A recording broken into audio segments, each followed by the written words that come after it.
In today's episode on True Crime Stories, we bring you a perplexing and intricate case that emerged from the tranquil farmlands of Gibson County, Indiana. This story, layered with deception, investigation, and unexpected revelations, challenges our perceptions of safety and the lengths to which individuals might go to fulfill their own narratives. Stay with us as we unravel the case of Hannah Potts, whose mysterious disappearance in the summer of 2020 mobilized the FBI, engaged a community in a frantic search, and ultimately led to a shocking and controversial conclusion. Mom, are you there? Hello? Mom, if you can hear me, please say something. I really need to hear your voice. Something's happened. Gibson County, Indiana, epitomizes the idyllic American countryside, where the Potts family, like many others, cherished the simplicity and safety of rural life. Their small farm was not just a source of livelihood but a haven for raising children away from the city's tumult. Yet, the serene life in Gibson County was about to be disrupted in a way the Potts family could never have anticipated. The summer of 2020 marked a turning point for them, as what began as a typical night evolved into a sequence of events that would forever alter their lives. On the night of July 23rd, restlessness took hold of 23-year-old Hannah Potts. Expressing a desire to capture the nocturnal beauty of their farm, she informed her mother of her plans to take photographs around the property. Armed with her phone and camera, Hannah ventured out into the night, her family unaware that this would be the beginning of an alarming ordeal. The morning light revealed Hannah's absence, sparking immediate concern within her family. Their distress was compounded when a disturbing video surfaced on Hannah's Facebook page. In the darkness of the video, Hannah's voice conveyed a harrowing message. She claimed she had been abducted. This plea for help, filled with descriptions of her supposed captor and the vague location of her confinement, ignited a frenzy of worry and action. Responding to the gravity of the situation, local law enforcement swiftly engaged, and the case's complexity soon warranted the involvement of the FBI. The video, now viral, became a pivotal piece of evidence, guiding the investigation and rallying the community around the Potts family.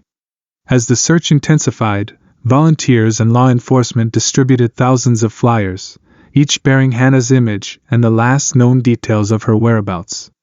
The description of a maroon car and an unidentified abductor led to an exhaustive hunt, with the authorities urging anyone with information to step forward.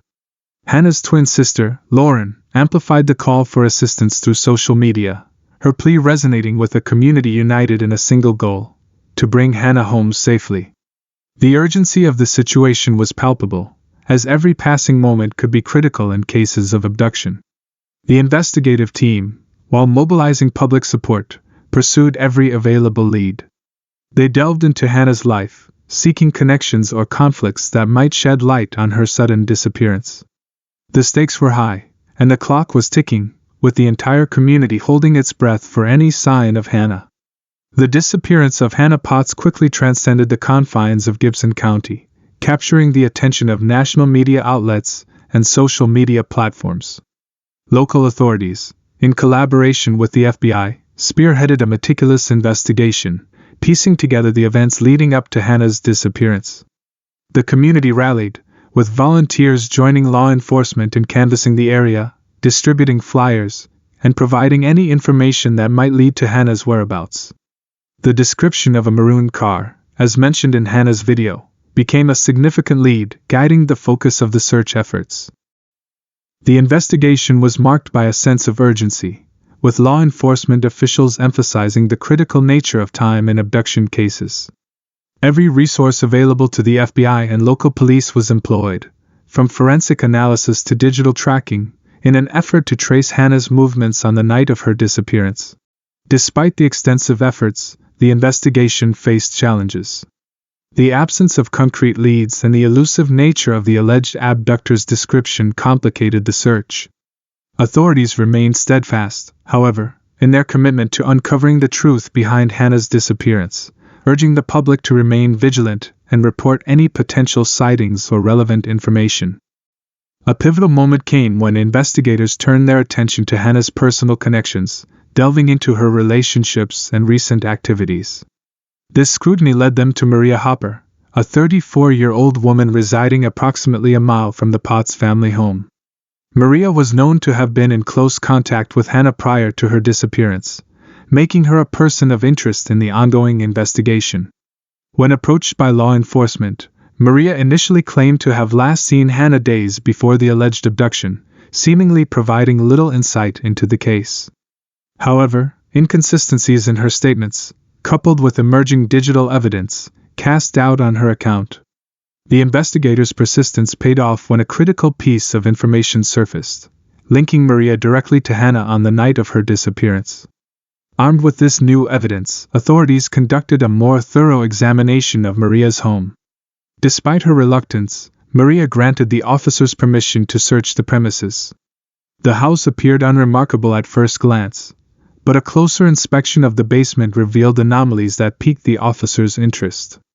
A seemingly out-of-place plywood sheet raised suspicions, hinting at efforts to conceal something, or someone, within the basement's confines. As law enforcement prepared to investigate further, Maria's demeanor shifted, signaling a forthcoming revelation. The subsequent discovery in the basement would unravel the intricacies of Hannah's disappearance, challenging the initial perception of the case and redirecting the focus of the investigation. The basement, cluttered with various items, concealed a space obscured by the plywood. It was here that officers found Hannah, alive but restrained.